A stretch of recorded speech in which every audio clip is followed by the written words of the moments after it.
Il pleuvait à torrents. Le pare-brise de ma vieille Peugeot luttait vaillamment contre les assauts furieux des éléments, mais la visibilité restait précaire. J'étais en retard, comme toujours, pour cette réunion insignifiante qui rythmait mes mardis soirs. Un soupir s'échappa de mes lèvres, accompagné d'un geste machinal pour augmenter le volume de la radio, espérant que la musique étoufferait le vacarme incessant de la pluie et, par la même occasion, l'ennui profond qui m'étreignait. Soudain, un éclair zébra le ciel, illuminant brièvement le paysage environnant. Dans cette fraction de seconde, j'aperçus quelque chose sur le bas-côté de la route, une forme sombre et indistincte. Un animal, une poubelle envolée. Je freinai légèrement, par simple curiosité, mais la pluie redoublait d'intensité, rendant toute observation impossible.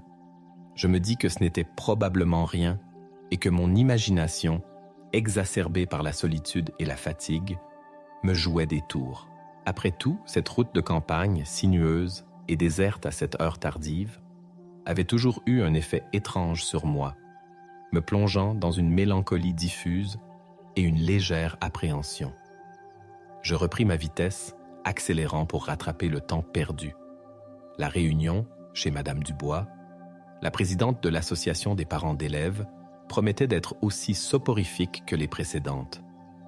Discussions interminables sur le menu de la cantine, le choix des activités périscolaires, les sempiternelles doléances concernant le manque de communication entre l'école et les familles. Rien de bien exaltant, mais il fallait bien s'impliquer, me disais-je, pour le bien-être de ma fille, Chloé. Un nouveau fracas de tonnerre retentit, plus violent que le précédent, faisant vibrer la carrosserie de ma voiture. Je sursautais, crispant mes mains sur le volant. La pluie s'était transformée en déluge, réduisant la visibilité à néant. Je ralentis considérablement, avançant prudemment, les yeux rivés sur la route, tentant de distinguer le moindre repère dans cette obscurité liquide. Et puis, ce fut le choc. Brutal, inattendu, terrifiant. Un bruit de ferraille déchirée, un craquement sinistre, un choc violent qui me projeta en avant, la tête heurtant le volant avec force. Un éclair de douleur fulgura dans mon crâne, puis le noir. Un noir profond, épais, silencieux. Combien de temps restais-je inconsciente? Je n'en sais rien. Quand je rouvris les yeux, la douleur était toujours là, lancinante, pulsatile. Des éclairs me traversaient la tête à chaque mouvement. J'étais désorientée, confuse, incapable de comprendre ce qui s'était passé. Puis, peu à peu, les souvenirs revinrent en vrac. La pluie, la route sombre, le choc, l'accident. Je tentais de bouger, mais mon corps était engourdi, comme paralysé. Un liquide chaud et visqueux coulait sur mon visage. Du sang. La panique commença à monter, sourde et rampante, comme une vague montante. J'étais coincée, prisonnière de cette carcasse de métal, seule, au milieu de nulle part, sous un déluge incessant. Je me mis à appeler à l'aide, d'une voix faible et hésitante au début, puis de plus en plus forte, de plus en plus désespérée. Au secours, à l'aide, quelqu'un. Mes appels se perdaient dans le fracas de la tempête, noyés par le bruit assourdissant de la pluie. Je savais que personne ne m'entendrait, que personne ne viendrait. La route était déserte à cette heure, et la tempête dissuaderait quiconque de s'y aventurer. Le froid commençait à me transir, malgré le chauffage encore en marche. L'humidité s'infiltrait partout, me glaçant jusqu'aux os. La douleur dans ma tête était de plus en plus intense, lancinante, insupportable. Je sentais mes forces m'abandonner, la conscience s'éloigner peu à peu, aspirée par le noir. La peur me paralysait, une peur viscérale, primale, la peur de mourir seul, abandonné, dans cette voiture éventrée, sous cette pluie battante. Je fermais les yeux, me laissant sombrer dans le désespoir. C'était la fin. J'allais mourir ici, comme un animal piégé. Chloé, le visage de ma fille apparut devant mes yeux, son sourire radieux, ses yeux pétillants de malice. Chloé, je ne la reverrai plus. Cette pensée me déchira le cœur, me transperça comme un poignard. Non, je ne pouvais pas mourir. Je devais me battre pour elle, pour Chloé. Je rouvris les yeux, puisant au plus profond de mes réserves de courage. Je devais essayer de sortir de cette voiture, de trouver de l'aide, de faire quelque chose, n'importe quoi. Je tentais de me dégager de ma ceinture de sécurité, mais elle était bloquée, coincée par la déformation de la carrosserie. Je tirais de toutes mes forces, en vain. La douleur dans ma tête me vrillait, me lançait des éclairs aveuglants. Je poussais un cri de rage, de désespoir, de douleur. Soudain, j'entendis un bruit différent de celui de la pluie, un bruit de pas, de voix étouffée. Quelqu'un était là. Quelqu'un m'avait entendu. Un espoir fou jaillit en moi, comme une étincelle dans la nuit noire. À l'aide. Je suis là. Ma voix était rauque, brisée, mais elle portait l'écho de mon désespoir et de mon espoir retrouvé. Les pas se rapprochèrent, hésitants, prudents. Puis, une silhouette apparut dans le faisceau de mes phares brisés. Un homme, grand, massif, enveloppé dans un imperméable sombre et un chapeau qui lui cachait le visage. Il s'approcha de ma voiture, lentement, silencieusement, comme une ombre surgie de la nuit. Son visage restait invisible, dissimulé par le chapeau et l'obscurité. Je ne distinguais que sa silhouette imposante, rassurante et inquiétante à la fois. Qui était-il? D'où venait-il? Peu importait. Il était là. Il était venu me sauver. Il s'approcha de la portière, tordu et bloqué, sans un mot, sans un geste brusque. Il commença à forcer la portière, avec une force tranquille et déterminée. Le métal grinça, se tordit, céda peu à peu. Je le regardais faire, fasciné, hypnotisé par sa force, sa présence silencieuse et rassurante. Il travaillait avec une efficacité surprenante, comme s'il avait l'habitude de ce genre de situation. Qui était cet homme? Un pompier? Un policier en civil? Un passant providentiel? Enfin, la portière céda, s'ouvrant avec un craquement sinistre. L'homme se pencha vers moi, son visage toujours dissimulé dans l'ombre de son chapeau. « Ça va aller », dit-il d'une voix grave et douce, une voix rassurante qui me calma instantanément. « Je vais vous sortir de là. » Il me détacha délicatement de ma ceinture de sécurité, en prenant soin de ne pas me brusquer. Ses mains étaient fortes et douces à la fois, rassurantes et expertes. Il me souleva avec une facilité surprenante, comme si je ne pesais rien. Je me sentais faible et vulnérable entre ses bras puissants. Il me sortit de la voiture, me portant comme une enfant. La pluie continuait de tomber, glaciale et pénétrante, mais je ne la sentais presque plus. J'étais en sécurité, dans les bras de cet homme mystérieux, hors de danger.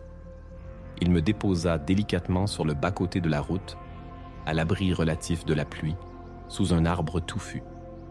Il ôta son imperméable et le posa sur mes épaules, me protégeant du froid et de l'humidité. Son geste était simple, naturel, plein de gentillesse et de prévenance. « Restez là », me dit-il. « Je vais appeler les secours. » Il sortit un téléphone portable de sa poche, un modèle ancien et rudimentaire, différent des smartphones sophistiqués que l'on voyait partout. Il composa un numéro, parla brièvement d'une voix calme et précise, donnant l'alerte et indiquant l'endroit de l'accident. Puis, il raccrocha, rangea son téléphone et se tourna vers moi. « Les secours sont en route », annonça-t-il. « Il ne devrait pas tarder. » Il s'accroupit à mes côtés, me regardant avec une attention silencieuse et rassurante. Dans la faible lumière de la lune qui perçait parfois les nuages, je pouvais enfin distinguer un peu mieux son visage. Un visage jeune, malgré son allure imposante, un visage aux traits fins et réguliers, des yeux sombres et profonds, empreintes d'une étrange mélancolie. Un visage que je n'avais jamais vu auparavant, mais qui me semblait étrangement familier. Nous restâmes ainsi, silencieux, côte à côte, sous la pluie battante, attendant l'arrivée des secours. Il ne parlait pas, ne posait pas de questions, se contentant de veiller sur moi, de sa présence rassurante et silencieuse. Son silence était réconfortant, apaisant, comme une promesse de sécurité et de protection. Je me sentais étrangement calme et sereine en sa présence, malgré la douleur et le choc de l'accident. Les sirènes retentirent au loin, déchirant le silence de la nuit. Les phares des voitures de secours apparurent au bout de la route, se rapprochant rapidement. L'homme se releva, me regarda une dernière fois, avec une expression indéchiffrable dans ses yeux sombres. Puis, sans un mot, sans un geste, il se retourna et disparut dans la nuit, aussi silencieusement et mystérieusement qu'il était apparu. Je le regardais s'éloigner, s'évanouir dans l'obscurité, comme une ombre qui se fond dans la nuit. « Attendez !» Je tentais de l'appeler, de le remercier, de lui demander son nom, mais il était déjà parti, disparu sans laisser de traces. Les secours arrivèrent quelques instants plus tard, les pompiers, les ambulanciers, les policiers. La lumière des gyrophares illumina la scène de l'accident, dissipant l'obscurité et le mystère. On me prit en charge, on me transporta à l'hôpital, on s'occupa de moi. J'étais sauvé, grâce à lui, à cet homme mystérieux qui était apparu de nulle part, qui m'avait tiré de ma voiture en flammes, qui avait appelé les secours et qui avait disparu sans laisser de traces. À l'hôpital, les médecins me firent passer des examens. Commotion cérébrale, quelques contusions, rien de grave, par miracle. J'avais eu une chance incroyable. J'étais vivante. J'étais là. Et tout cela, grâce à lui. Je pensais sans cesse à cet homme, à son visage sombre et mélancolique, à sa voix douce et rassurante, à sa disparition mystérieuse. Qui était-il? D'où venait-il? Pourquoi était-il parti sans dire un mot? Je racontais mon histoire aux policiers, en insistant sur le rôle crucial de cet homme mystérieux. Je décrivis sa silhouette, son imperméable sombre, son chapeau, son téléphone rudimentaire, sa voix grave et douce, son visage jeune et mélancolique. Les policiers prirent note de mes déclarations avec un air sceptique et distrait. Ils semblaient douter de l'existence de cet homme, pensant peut-être que j'avais halluciné sous le choc de l'accident. Ils firent des recherches, bien sûr, par acquis de conscience. Ils interrogèrent les habitants des environs, vérifièrent les registres des appels d'urgence, examinèrent la zone de l'accident à la recherche d'indices, de traces, de témoignages. Rien, aucune trace de cet homme mystérieux. Personne ne l'avait vu, personne ne le connaissait, personne n'avait rien remarqué d'inhabituel cette nuit-là. C'était comme s'il n'avait jamais existé, comme s'il était sorti de mon imagination, comme un ange gardien surgi de la nuit pour me sauver et disparu aussitôt, sa mission accomplie.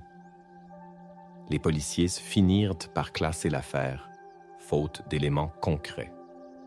Probablement un passant de bonne volonté qui n'a pas souhaité se faire connaître, conclurent-ils avec un haussement d'épaules. Un passant de bonne volonté? C'était une explication plausible, mais elle ne me satisfaisait pas complètement. il y avait quelque chose de plus, un mystère, une aura étrange autour de cet homme. Son silence, sa discrétion, sa disparition soudaine, tout cela était troublant, déconcertant, inexplicable. Je quittais l'hôpital quelques jours plus tard, encore marqué par l'accident, mais physiquement rétabli. Je repris le cours de ma vie, le travail, les soucis quotidiens, les joies et les peines. Mais, au fond de moi, la question restait lancinante, obsédante. Qui était cet homme?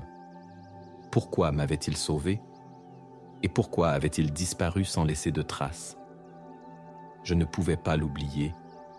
Je ne voulais pas l'oublier. Je lui devais ma vie. Je devais le retrouver, le remercier, savoir qui il était, percer le mystère de sa disparition. Je décidai de mener ma propre enquête, en parallèle des recherches officielles, abandonnées depuis longtemps. Je retournais sur les lieux de l'accident, de jour cette fois, sous un soleil radieux. La route était toujours aussi sinueuse et déserte, mais elle ne me semblait plus aussi menaçante et hostile. Les traces de l'accident avaient été effacées, la voiture enlevée, la route nettoyée. Il ne restait plus rien, aucune trace de cette nuit tragique, si ce n'est un léger creux dans le fossé, à l'endroit où ma voiture avait fini sa course. Je me mis à explorer les environs, les champs, les bois, les chemins de traverse. Je cherchais un indice, un signe, un objet oublié, quelque chose qui pourrait me mettre sur la piste de mon sauveur mystérieux. Je questionnais les rares habitants des fermes isolées, les employés du café-restaurant du village voisin, les commerçants du bourg. Personne ne se souvenait d'avoir vu un homme correspondant à ma description. Personne n'avait entendu parler d'un étranger de passage dans la région. Mes recherches restaient vaines, infructueuses. Je commençais à désespérer, à me dire que je ne retrouverais jamais cet homme, que le mystère de sa disparition resterait entier. Peut-être avait-il vraiment disparu, volatilisé, comme un fantôme. Peut-être était-ce la seule explication logique, la seule réponse possible à cette énigme. Mais, au fond de moi, je refusais d'abandonner. Je sentais qu'il y avait une autre explication, une vérité cachée derrière cette disparition mystérieuse. Je ne savais pas laquelle, mais j'étais déterminé à la découvrir, à percer le secret de cet homme qui avait sauvé ma vie et qui s'était évanoui dans la nuit sans laisser de traces. Je savais que ce serait long, difficile, peut-être même dangereux, mais je ne pouvais pas faire autrement. Je lui devais ma vie et je devais la vérité. Je me replongeais dans mes souvenirs, essayant de me rappeler le moindre détail, le moindre indice, le moindre élément qui pourrait m'aider dans ma recherche. Son visage, ses yeux sombres et mélancoliques, sa voix douce et grave, son téléphone rudimentaire. Le téléphone. C'était peut-être là la clé du mystère. Un téléphone portable ancien modèle dans un monde dominé par les smartphones dernier cri. C'était étrange, anachronique, incongru. Pourquoi avait-il un tel téléphone? Était-ce un indice? Une piste à suivre? Je décidai de commencer mes recherches par là, par ce téléphone. Je me renseignais sur les modèles anciens de téléphones portables, sur les opérateurs qui les commercialisaient à l'époque, sur les abonnements, les cartes SIM. Un travail fastidieux et ingrat, mais je m'accrochais, déterminé à ne rien négliger, à explorer toutes les pistes, même les plus improbables.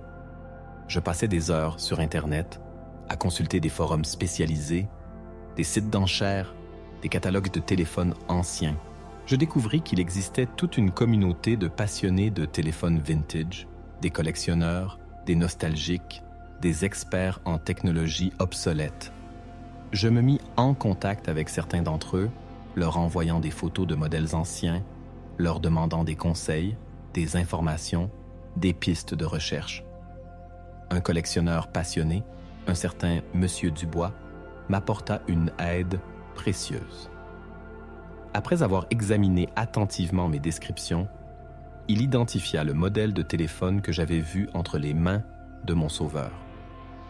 Un Nokia 3310, un modèle mythique des années 2000, réputé pour sa robustesse et sa simplicité d'utilisation. Un téléphone basique, sans fioritures, sans fonctionnalités sophistiquées, mais fiable et efficace. Un téléphone d'un autre âge, dans un sens. Monsieur Dubois me donna également des informations sur les opérateurs qui proposaient des abonnements pour ce type de téléphone à l'époque. Un opérateur en particulier retint mon attention. Un petit opérateur régional peu connu qui proposait des offres spécifiques pour les zones rurales et isolées. Un opérateur qui avait disparu depuis, racheté par un grand groupe national. Je me mis en contact avec le grand groupe national, espérant obtenir des informations sur les anciens abonnés de l'opérateur régional disparu. Une démarche longue et complexe qui nécessita de nombreuses démarches administratives et juridiques. Mais, après des semaines de patience et de persévérance, j'obtins enfin gain de cause. Le grand groupe accepta de me donner accès à une partie de ses archives, sous certaines conditions de confidentialité. Je passais des jours entiers dans les archives du grand groupe, à éplucher des dossiers poussiéreux, à consulter des fichiers informatiques obsolètes, à la recherche d'un nom, d'une adresse, d'un numéro de téléphone qui correspondrait à mon sauveur mystérieux. Un travail de fourmi, décourageant parfois, mais je ne perdais pas espoir. Je sentais que j'étais sur la bonne piste, que j'approchais de la vérité. Et puis, un jour, au milieu d'une pile de dossiers jaunis, je tombais sur un nom qui résonna étrangement en moi, un nom qui me fit frissonner d'émotion, un nom que j'avais déjà entendu quelque part sans parvenir à le situer précisément. Le nom était accompagné d'une adresse, d'un numéro de téléphone et d'une date de naissance. Je vérifiais les informations, les recoupais, les analysais attentivement. Tout concordait. C'était lui. C'était mon sauveur. J'avais enfin retrouvé sa trace. Le nom était Antoine Moreau. Une adresse dans un village isolé, à quelques kilomètres de l'endroit où avait eu lieu l'accident. Un numéro de téléphone qui n'était plus attribué. Une date de naissance qui correspondait à l'âge approximatif de l'homme que j'avais vu cette nuit-là. Antoine Moreau. Le nom résonnait dans ma tête, de plus en plus fort, de plus en plus familier. Où avais-je déjà entendu ce nom? Soudain, un éclair de mémoire me traversa l'esprit. Antoine Moreau, c'était le nom du jeune homme qui avait disparu il y a 10 ans, dans des circonstances mystérieuses, dans le village voisin de celui où j'avais eu mon accident. Une disparition qui avait fait la une des journaux locaux à l'époque, une affaire non résolue, un mystère jamais élucidé. Antoine Moreau, le jeune homme disparu, mon sauveur. Était-ce possible? Était-ce lui? Un frisson parcourut mon échine. La coïncidence était trop troublante pour être fortuite. Le nom, l'âge, la région, tout concordait. Antoine Moreau, le jeune homme disparu, était-il revenu? Était-ce lui qui m'avait sauvé? Et si oui, pourquoi avait-il disparu à nouveau, sans laisser de traces, après avoir sauvé ma vie? Le mystère s'épaississait, devenait de plus en plus complexe, de plus en plus fascinant. Je décidai de me rendre au village indiqué dans les archives, à la recherche d'informations sur Antoine Moreau. Je voulais savoir qui il était, ce qui lui était arrivé, pourquoi il avait disparu. Je voulais comprendre le mystère de sa vie et de sa disparition. Et peut-être, enfin, percer le secret de son retour et de sa nouvelle disparition. Je sentais que j'étais sur le point de découvrir la vérité. Une vérité troublante et inattendue. Une vérité qui allait changer ma vie à jamais. Le village était petit et isolé, niché au creux d'une vallée verdoyante, entouré de forêts profondes et silencieuses. Un endroit paisible et tranquille, en apparence, mais qui cachait peut-être des secrets et des mystères insoupçonnés. Je me rendis à la mairie, espérant obtenir des informations sur Antoine Moreau et sa famille. La secrétaire de mairie, une femme âgée et aimable, se montra serviable et coopérative. Elle se souvenait bien de l'affaire de la disparition d'Antoine Moreau qui avait marqué les esprits à l'époque. Elle me confirma que la famille Moreau avait vécu dans le village pendant de nombreuses années. Les parents d'Antoine étaient décédés depuis, mais une tante, Madame Élise Moreau, vivait toujours dans la maison familiale, à l'entrée du village. La secrétaire me donna l'adresse de Madame Moreau, en me conseillant de la contacter avec prudence et délicatesse. C'était une femme âgée et fragile, encore marquée par la disparition de son neveu, et il valait mieux ne pas raviver de vieilles douleurs inutilement. Je remerciai la secrétaire et me rendis à l'adresse indiquée. Une vieille maison de pierre, entourée d'un jardin sauvage et envahie par la végétation. Une maison silencieuse et mélancolique, qui semblait porter le poids du temps et des souvenirs. J'hésitai un instant avant de sonner à la porte, puis je pris mon courage à 2 mains et appuyai sur le bouton de la sonnette. La porte s'ouvrit lentement avec un grincement sinistre. Une vieille dame apparut sur le seuil, le visage ridé et fatigué, les yeux bleus et clairs, empreints d'une profonde tristesse. Madame Élise Moreau. Elle me regarda avec curiosité et méfiance, attendant que je me présente et que j'explique le motif de ma visite. Je respirais profondément et me lançai, racontant mon histoire, l'accident, le sauveur mystérieux, mes recherches, mes découvertes, le nom d'Antoine Moreau. Madame Moreau m'écouta attentivement, sans m'interrompre, les yeux fixés sur moi, avec une expression de plus en plus étonnée et émue. Quand j'eus terminé mon récit, un long silence se fit, un silence pesant et chargé d'émotion. Puis, Madame Moreau prit la parole, d'une voix faible et tremblante, mais pleine de conviction. « C'était lui, » murmura-t-elle. « C'était Antoine. Je le sais. C'était lui. » Les larmes montèrent à ses yeux, et aux miens aussi.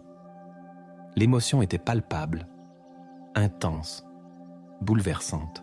Madame Moreau me fit entrer dans la maison, une maison sombre et froide, remplie de meubles anciens et de souvenirs poussiéreux. Elle me fit asseoir dans le salon, devant un feu de cheminée mourant, et commença à me raconter l'histoire d'Antoine, son histoire tragique et mystérieuse. Antoine était un jeune homme sensible et généreux, aimé de tous dans le village. Il était passionné par la nature, les animaux, la musique, la lecture. Il avait des rêves et des ambitions, un avenir prometteur devant lui. Mais, un jour, il avait disparu, sans laisser de traces, sans explication, sans raison apparente. Un matin, il était parti de la maison, comme d'habitude, pour aller travailler à la ferme voisine, et il n'était jamais revenu. Les recherches avaient été vaines, les enquêtes infructueuses. La police n'avait trouvé aucune piste, aucun indice, aucun témoin. La disparition d'Antoine était restée un mystère, une plaie ouverte dans le cœur de sa famille et du village entier. On avait évoqué toutes les hypothèses, l'accident, le suicide, la fugue, l'enlèvement, le crime. Mais aucune n'avait pu être vérifiée. Aucune n'avait apporté de réponse à la question lancinante. Qu'était-il arrivé à Antoine? Madame Moreau avait vécu 10 ans dans l'angoisse et l'incertitude, rongée par le chagrin et le désespoir. Elle avait perdu son frère et sa belle-sœur peu de temps après la disparition d'Antoine, emportée par la maladie et le chagrin. Elle était restée seule dans la maison familiale, avec ses souvenirs et ses regrets. Elle avait perdu tout espoir de revoir Antoine un jour, de connaître la vérité sur sa disparition. Mais, en m'écoutant raconter mon histoire, elle avait senti une étincelle d'espoir renaître en elle. La description de mon sauveur, son visage mélancolique, sa voix douce et grave, son téléphone ancien modèle, tout cela lui rappelait Antoine, son neveu bien-aimé. Elle était convaincue que c'était lui, qu'il était revenu, qu'il m'avait sauvé et qu'il avait disparu à nouveau, pour une raison qu'elle ignorait, mais qu'elle était déterminée à découvrir. Ensemble, nous décidâmes de reprendre l'enquête, de rouvrir le dossier de la disparition d'Antoine, de chercher des réponses, de percer le mystère. Nous savions que ce serait long et difficile, mais nous étions déterminés à aller jusqu'au bout, pour Antoine, pour sa mémoire, pour la vérité. Je lui devais ma vie, et elle lui devait la vérité. Ensemble, nous allions la trouver, même si elle était douloureuse et inattendue. Nous passâmes des jours et des semaines à éplucher les archives familiales, les photos, les lettres, les journaux intimes d'Antoine. Nous interrogâmes les anciens amis, les voisins, les collègues de travail, les témoins de l'époque. Nous remontâmes le fil du temps, pas à pas, à la recherche d'un indice, d'une piste, d'une révélation. Et puis, un jour, au fond d'un vieux tiroir, dans la chambre d'Antoine, nous découvrîmes une boîte en bois, fermée à clé. Madame Moreau ne se souvenait pas de cette boîte, elle n'avait jamais réussi à l'ouvrir. Nous essayâmes toutes les clés de la maison, en vain. La boîte restait obstinément fermée, gardant son secret jalousement. Je suggérais de forcer la serrure, mais Madame Moreau hésita. Elle avait l'impression de violer l'intimité d'Antoine, de profaner sa mémoire. Mais, en même temps, elle sentait que la clé du mystère se trouvait peut-être dans cette boîte, qu'elle devait l'ouvrir, même si cela lui coûtait. Finalement, elle se décida, avec un soupir résigné. « Ouvrons-la », dit-elle, d'une voix tremblante. « Il faut savoir, il faut connaître la vérité. » Avec précaution, j'utilisai un tournevis et une pince pour forcer la serrure de la boîte. Le bois grinça, la serrure céda, le couvercle s'ouvrit. À l'intérieur, nous découvrîmes un paquet de lettres, un petit carnet, une clé USB et une photo. La photo représentait Antoine, souriant et radieux, tenant dans ses bras un bébé. Un nourrisson emmailloté dans une couverture blanche. Un bébé. Antoine père? Était-ce possible? Nous nous empressâmes de lire les lettres. Des lettres d'amour, passionnées et déchirantes, adressées à une femme, une certaine Camille.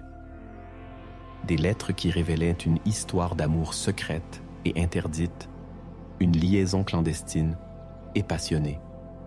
Camille était mariée, elle avait un enfant, elle vivait dans un village voisin.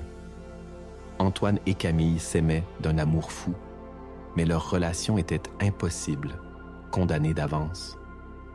Le carnet était le journal intime d'Antoine. Il y racontait son amour pour Camille, son désespoir de ne pas pouvoir vivre pleinement leur relation, sa souffrance de devoir cacher ses sentiments, sa peur de la découverte, du scandale, de la rupture. Il évoquait aussi sa culpabilité envers la famille de Camille, envers son mari, envers son enfant. Dans les dernières pages du journal, écrites quelques jours avant sa disparition, Antoine exprimait son désespoir, son sentiment d'impasse, sa volonté de mettre fin à ses jours. Il ne voyait plus d'issue, plus d'espoir, plus d'avenir. Il avait décidé de disparaître, de s'éloigner de tout, de mettre fin à sa souffrance. Mais il n'avait pas osé se suicider.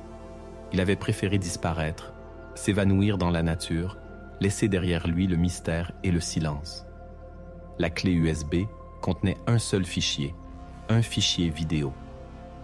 Nous le lançâmes sur l'ordinateur de Madame Moreau, le cœur battant, l'émotion à son comble. La vidéo s'ouvrit. Antoine apparut à l'écran, le visage grave et triste, les yeux rougis par les larmes.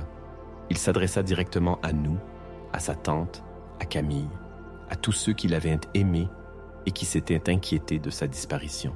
Il expliqua les raisons de son geste, son amour impossible pour Camille, son désespoir, sa volonté de disparaître. Il demanda pardon à sa tante, à ses amis, à tous ceux qui l'avaient blessé et inquiété. Il leur dit qu'il les aimait, qu'il ne les oublierait jamais, mais qu'il ne pouvait plus vivre ainsi, dans le mensonge et la souffrance. Il leur dit adieu, un adieu déchirant et définitif. La vidéo se termina. Le silence revint, pesant et oppressant.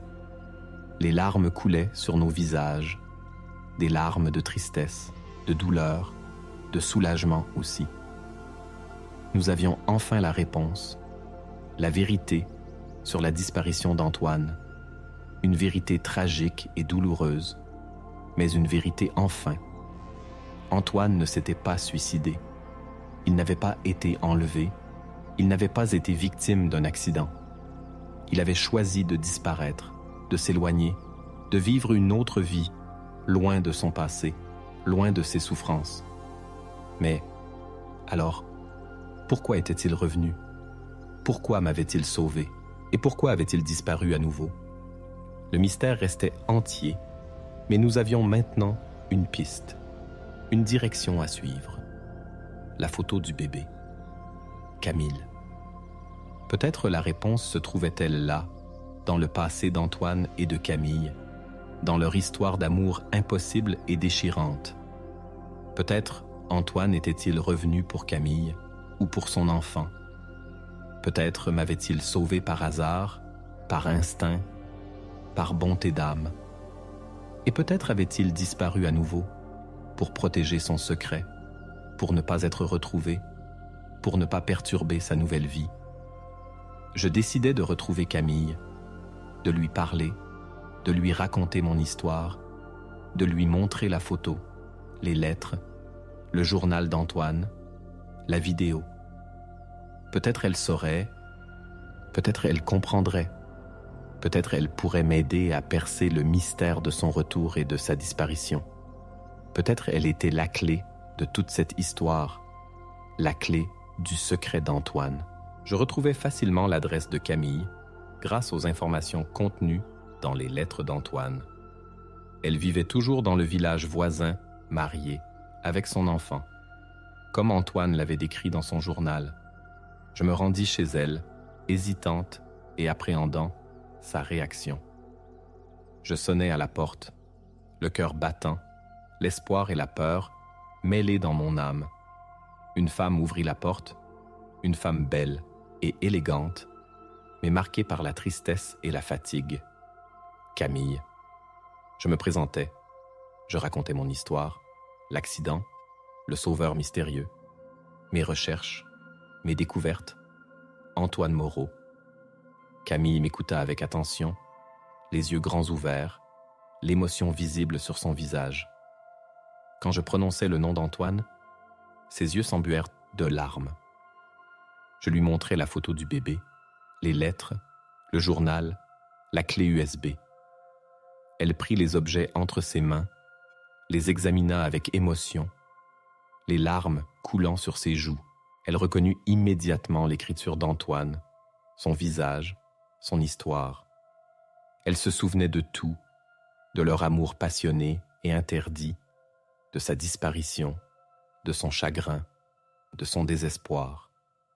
Elle me raconta leur histoire, leur rencontre, leur coup de foudre, leur liaison clandestine, leur bonheur et leur souffrance. Elle me confirma qu'elle avait bien eu un enfant d'Antoine, un petit garçon, né quelques mois avant sa disparition. Un enfant qu'Antoine n'avait jamais connu, qu'il n'avait jamais vu. Un enfant qui était peut-être la raison de son retour, le motif secret de sa présence cette nuit-là. Camille me révéla qu'elle avait toujours aimé Antoine, qu'elle n'avait jamais oublié son amour pour lui. Elle avait souffert de sa disparition. Elle avait espéré son retour. Elle avait gardé l'espoir de le revoir un jour. Mais, avec le temps, l'espoir s'était éteint. Le chagrin s'était atténué. La vie avait repris son cours. Elle avait continué à vivre pour son enfant, pour sa famille, pour elle-même.